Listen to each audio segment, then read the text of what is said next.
រស់ម៉ែកូនវ៉ាអានទឹកហំហែ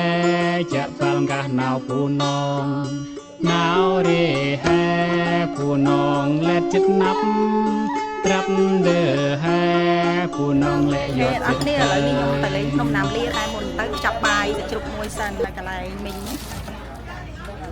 ចាប់បាយជ្រុកហើយយើងទៅលេងក្នុងណាំលាទាំងអស់គ្នាញ៉ាដឹងតែផ្លូវទៅនឹងមិនទេឥឡូវនេះឥឡូវនេះយើងនៅផ្លូវបំបែកទៅទឹកជ្រោះប៊ូស្រាអ្នកនរគ្នាហើយតាមផែនទីគេថាយើងជិះតាមទឹកផ្លូវទឹកជ្រោះប៊ូស្រាហ្នឹងទៅហើយយើងដល់ដំណើរទៅមុខទៀត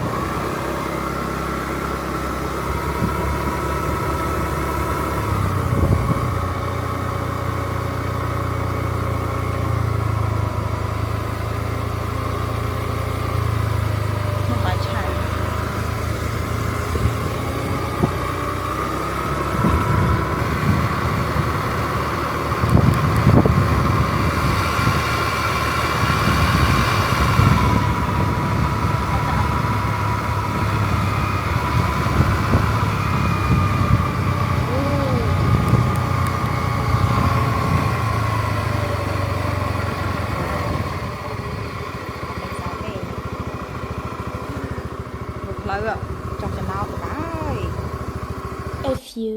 moments later អ្នកគ្នាមុននឹងខ្ញុំទៅលេងភ្នំណាមលានេះខ្ញុំតនុយឈុតហ្នឹងខ្ញុំមានអីទេគឺថងកស៊ូភ្លៀងមួយភាសាអីអ្នកនរគ្នាចាំមើលផ្លូវណាខ្ញុំបង្ហាញមើល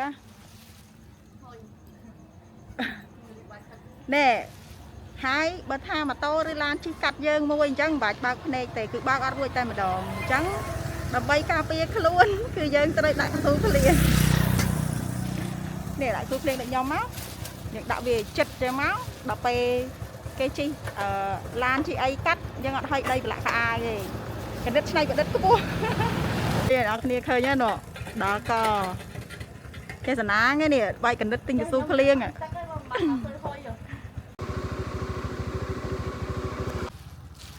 នរគ្នានេះចំការកស៊ូវែងណាអ្នកនរគ្នា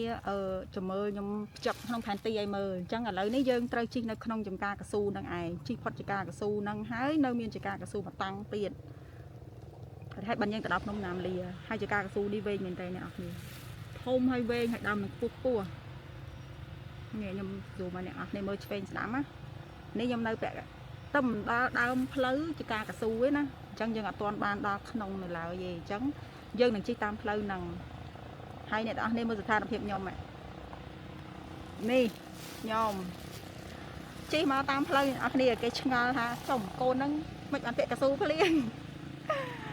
ដូចលហេតុគឺដូចខាងដើមអញ្ចឹងគឺដីក្រហមណាអ្នកនរគ្នាខ្ញុំខ្លាចប្រឡាក់ខោអាវអញ្ចឹងមិនពាក់កស៊ូភ្លៀងហើយឥឡូវនេះយើងចេញដំណើរទៅទៀតហើយបន្តិចទៀតយើងទៅដល់ភ្នំណាមលា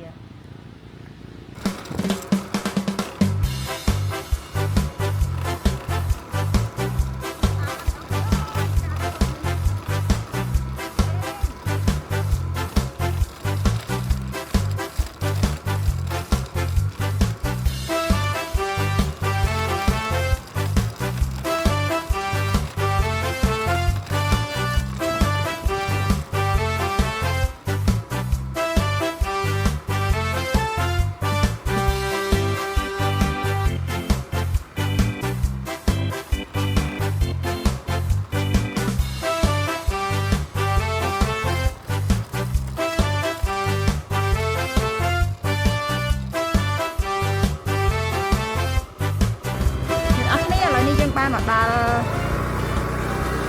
ច្រកចូលហើយសហគមន៍ទេសចរធម្មជាតិភ្នំណាមលាច្រកចូលគេស្អាតណាឥឡូវយើងទៅរកកន្លែងចតម៉ូតូសិនហើយគេឃើញគេអ្នកម៉ូតូពីគាត់ទៀត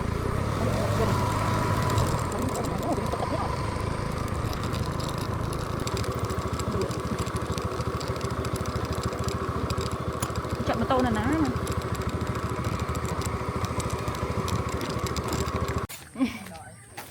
ច្រាចោះទេពូតែខ្លួនឯង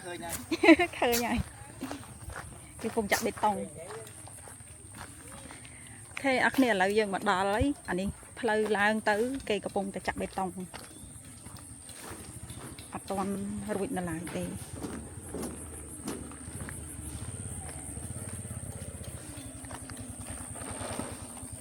តែតែខ្មុំហ្នឹងណា កុំឲ្យខូចនឹងនោះវាទិញ3 4 5ដងកុំឲ្យខូចឈ្មោះកន្លែងគេចឹងបងណា ម៉ាននេះបងស៊ីបងចាចា 1 លីត្រ 50000 សុតមកអ្នកនរគ្នានេះ យកខ្លួនឯងយកខ្លួនឯងកុំឲ្យមកដល់ខាងអស់លុយខ្លៃឡានហើយគ្រាន់តែតោងខ្សែអស់លុយខ្លៃខ្សែទៀតមានអាទុនធ្វើខូចចឹងណាអញ្ចឹងខ្ញុំជួយខេអ្នកនរគ្នានៅនេះខ្ញុំបានជួបបងគាត់ណាលក់នៅហ្នឹងគាត់ប្រាប់យើងថាបើសិនជាមានគេទាលុយថ្លៃខ្សែឡើងភ្នំហ្នឹងគឺមិនឲ្យទេព្រោះអីនៅនេះគឺគេអត់ត្រូវបង់លុយថ្លៃខ្សែហ្នឹងទេដោយសារអីកន្លែងហ្នឹងគឺជាកន្លែងគេហៅថាកន្លែងសាធារណៈដែលយើងអាចចូលលេងបានអញ្ចឹងណាអូចេកភ្នំល្អមែនអូដាក់ទៅអត់រួចតែអីអើយខ្ញុំជិះម៉ូតូជិះម៉ូតូដាក់រួចទេហូបឲ្យតែហូបលើអូនអើយអូអត់អីទេអត់អីដោះលើភ្នំហ្នឹងតែអត់ទេដំចកាអូ bác cái xa đây cái nữa đâm ô cho này kì mò mũi mò nó coi kì mò nên cái này đào xuống đây thì chạy được chôm lại là này thì chạy chôm mất mũi mò này okនេះកន្លែងចេកហ៎ឥឡូវអ៊ំកាត់ច្រកចេកឲ្យមកកូនថងកាត់ថាយកទៅហូបនៅលើទៅហើយអូយនេះល្អម៉េះអ្នកនរគ្នាឃើញអត់ចេកដំបងណាចេកនឹងដាំនៅនឹងឯងក៏ដាំចកាអូនេះសូវនេះជនជាតិភាគតិចវ៉ាវនៅនេះគេសម្បូរផ្លែឈើក្នុងស្រុកដែរដោយសារកាត់ដាំចកាផ្ទាល់នឹងខ្លួនឯងហើយនេះគេមានថ្មគេហៅថ្មត្រជាក់មកគេនេះប៉ុន្តែអាហ្នឹងខ្ញុំអត់ហ៊ានទិញទៅទេដោយសារបើយើងអត់ត្រូវធៀបគ្នាគឺប្រឆាំងគ្នាឥឡូវនេះយើងដើរទៅមុខទៀតចេកđang ទៅលុកទៅកូនចេកល្អនេះគេចាប់ផ្ដើមសាងពហិយមួយទៀតហើយចាំយើងមកវិញយើងចូលបច្ចេកពហិយទៅ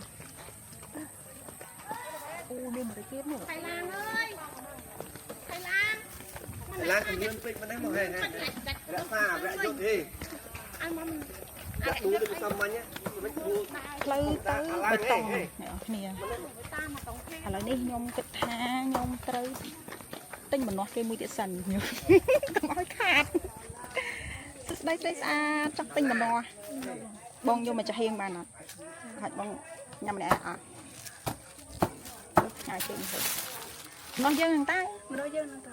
អូនេះកមុំជនជាតិស្អាតណាមើលសាច់គេស្អាតជាងខ្ញុំទៀតខ្ញុំអ្នកក្រុងវ៉ាន់ខ្មៅដូចស្រែខ្ញុំសុំយកអានេះមកចាហៀងចាតាមមកចាហៀងទេយើងអត់បានហូបបាយណាតាំងព្រឹកមកនេះឃ្លានមែនតែខំស្រោតមកដល់ទៅមិនដល់ចាបងឯងតាក់វាកំតាំងណា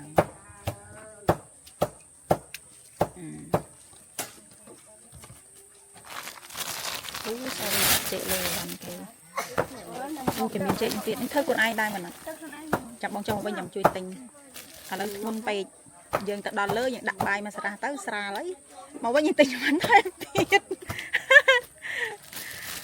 អូម្នាស់បើកលាំងតែនេះផ្អែមអីផ្អែមអីអស់មិនរីអូនញ៉ាំវែងអូនគិតជាតិស្អាតអូនអាចនិយាយភាសាជាតិមួយបានអត់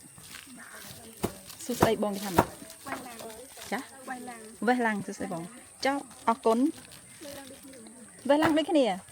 អរគុណក៏វេះឡាំងសួស្ដីក៏វេះឡាំងអូយអរគុណច្រើនបងចេះមកពាក្យអីចឹងអ្នកនរគ្នាឥឡូវនេះខ្ញុំបាន2ថងហើយម្នាស់មួយចេកមួយ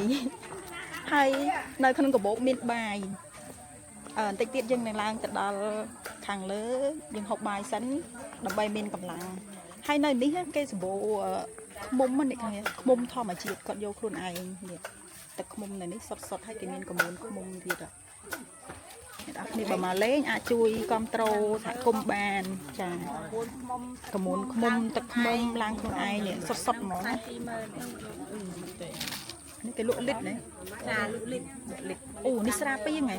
ស្រាពីងមកពី10000ខ្ញុំបិទខ្លួនឯងដែរទឹកខ្មុំទេស្ដាយខ្ញុំជិះម៉ូតូមកខ្ញុំដឹកតែរួច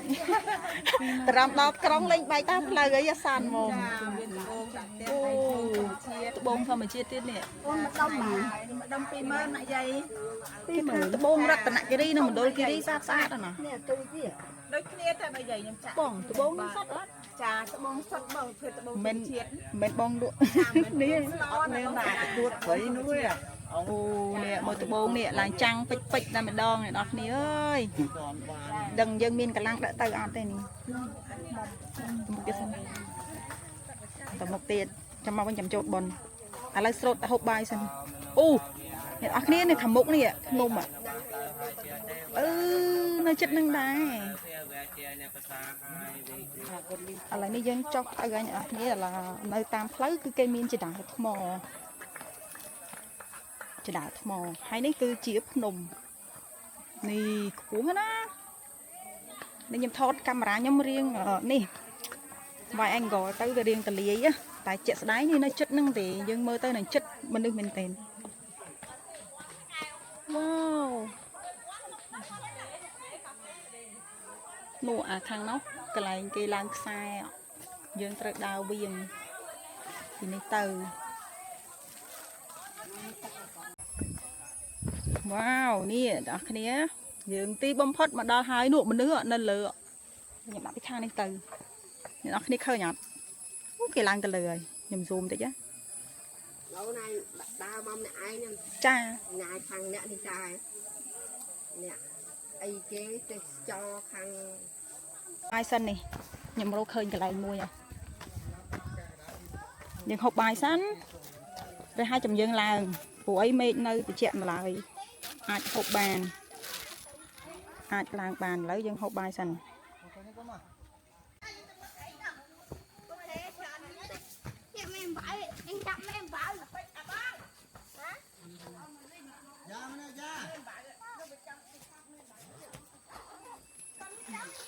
បាយប្រអប់ច្រកមកពីក្រុងហើយទឹកម្ដង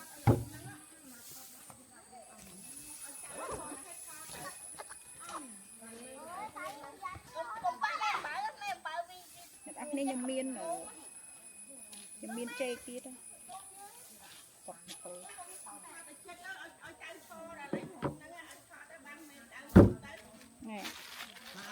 មិញអ៊ំកាត់ច្រកចេកឲ្យមានចេក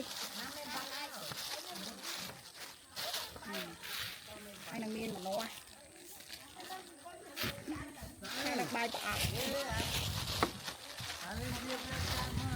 បាយច្រកមកពីក្រុងបាយសាច់ជ្រូកអ្នកនរគ្នាហើយឥឡូវយើងបាយសិន